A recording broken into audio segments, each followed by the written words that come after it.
To prepare for Scream 7 releasing at the end of the month, I watched through all of Scream movies I haven't seen, being 2 through 6.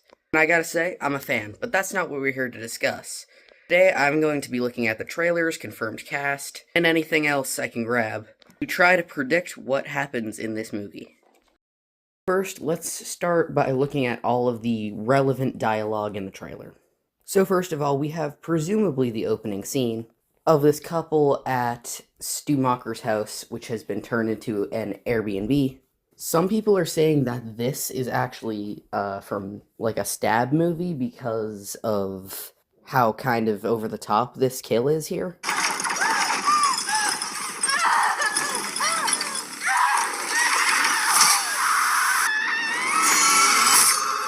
But I don't know, I think it's real. Ghostface says, "Hello, Sydney, did you miss me? Nice little town you found, you and your pretty daughter. Reminds me of where we grew up." Now, what does that mean? I think that's maybe telling us that it's like somebody from the past. Honestly, I'm kind of hoping it's somebody from a past movie.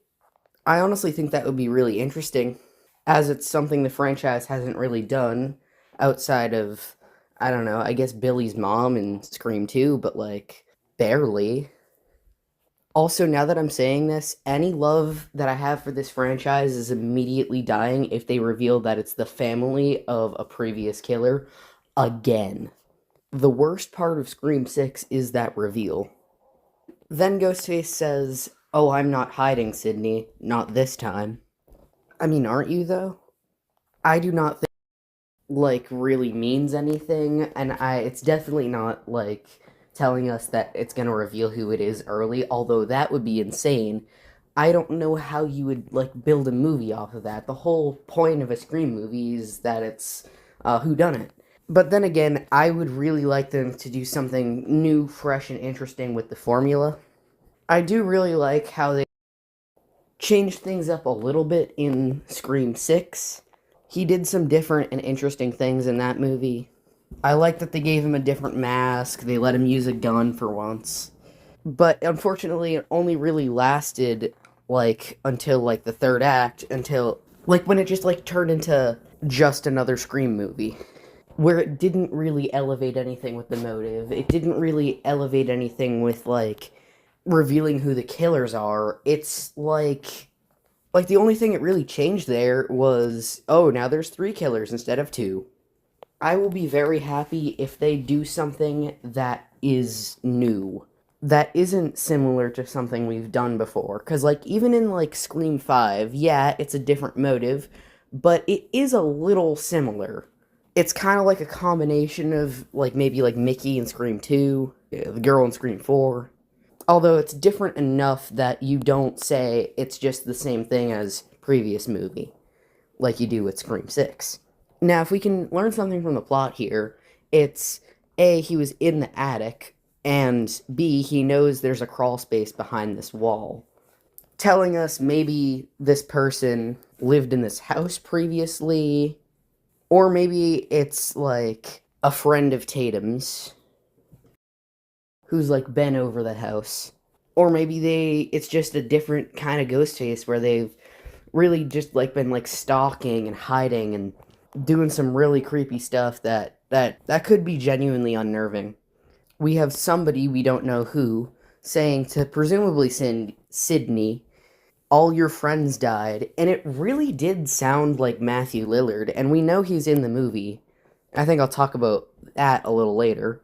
And we have this like shot that's at the beginning, that's like a continuation of the beginning of the trailer, which I believe is the opening scene, which is, and this is probably the main reason why I believe it's not a stab movie and it is real.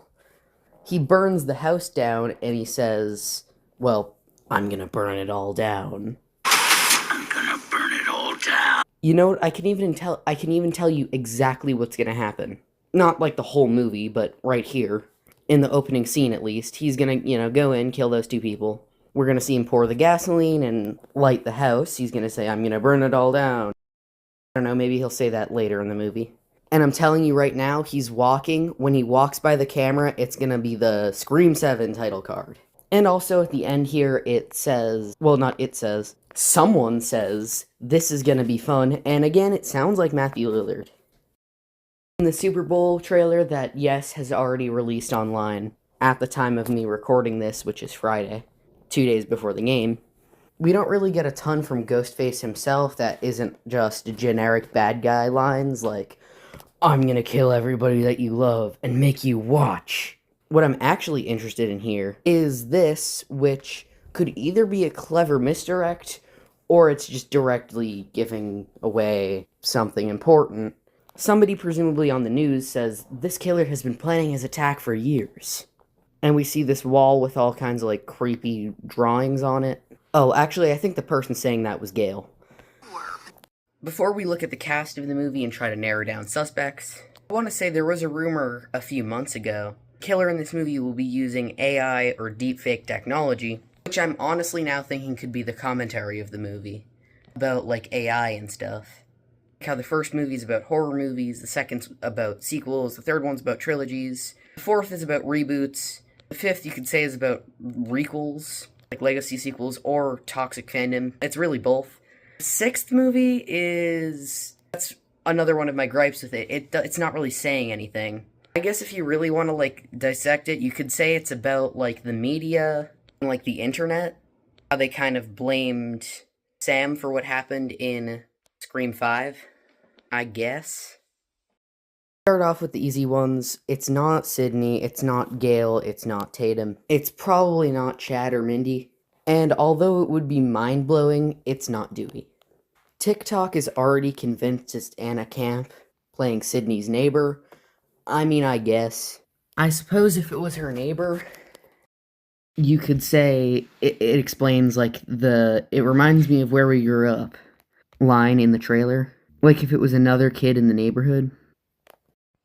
If we were gonna put the people in this movie on a tier list, I'd put her in the secondary antagonist tier. I just put the actress's name because we don't know the character's name. Next idea is Joel McHale, Mark Evans, who, if you don't know, is Sydney's wife. What am I saying? Sydney's husband and Tatum's father. Making a Scream movie where both parents of somebody are, like, together and love each other is definitely a bold swing. But yeah, honestly, I think, Mark Evans is an okay idea. I cannot think of why. McKenna Grace is actually, like, a big enough name that they could actually make her the killer or a surviving character in case they want to make Scream 8. If I were to guess, I would think they would make her one of Tatum's friends. The following people are gonna go in the toss-up tier. Get all that? I don't know, maybe one of them, at best, can be the accomplice. Or more likely, cannon fodder. I just put randos. I don't know what else to put. I'm not gonna put each individual person. They would all be in the same tier. So maybe one of those randos can turn out to be, like, a secondary antagonist. You're gonna notice I haven't put McKenna Grace on there yet. Wait, I have more. We don't know who this Bella fella is. These people here can be thrown in with the randos, because we don't know who they are aside from Timmy, which is so descriptive, as well as Scott Allen Frederick playing neighbor. But here we have the most controversial ones, Roman Bridger and Stu Macher. So if you don't know, Roman was the killer in Scream 3, and Stu is one of the killers in the original Scream. Now, with Roman, they did the double tap. After the killer's already been shot, shoot him in the head to make sure he's dead. We saw Roman get shot in the head. We know he is dead and dead for good. Stu actually has solid evidence he could be alive. First of all, they didn't double tap him. He was never shot in the head, unlike Billy, Mickey, Billy's mother, Roman, Richie, Amber, Detective Blake, Quinn, or Ethan. Technically, the two killers in Scream 4 weren't shot in the head. They never returned.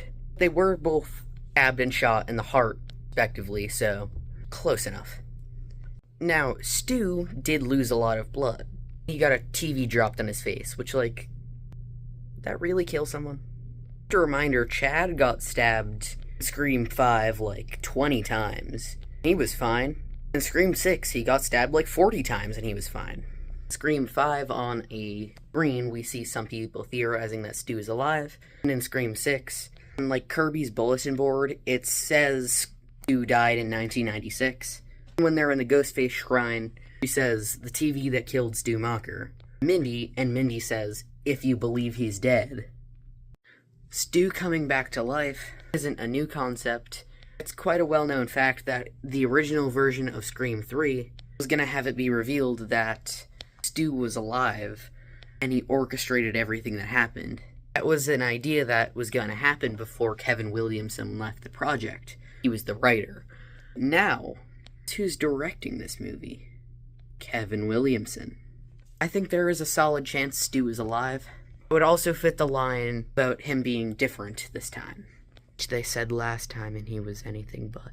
I would absolutely love it. Kind of holding out hope that he will be the killer in this movie, so I'm putting him in yes tier. Stu coming back would be crazy. I actually have a second theory. Kenna Grace's character is the killer. Now, with Stu as the killer, the obvious motive is revenge. It would be different because he'd be the only Ghostface to come back. But with McKenna Grace as the killer, it'd have a much more different and interesting motive.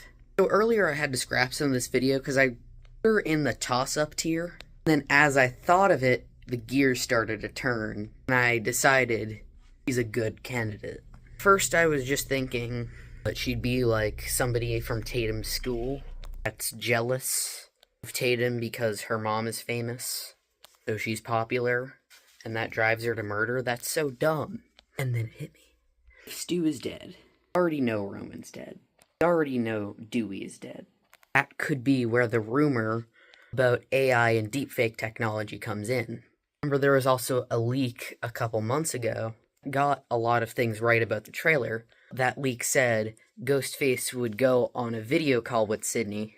We would see it's Matthew Lillard, Stu.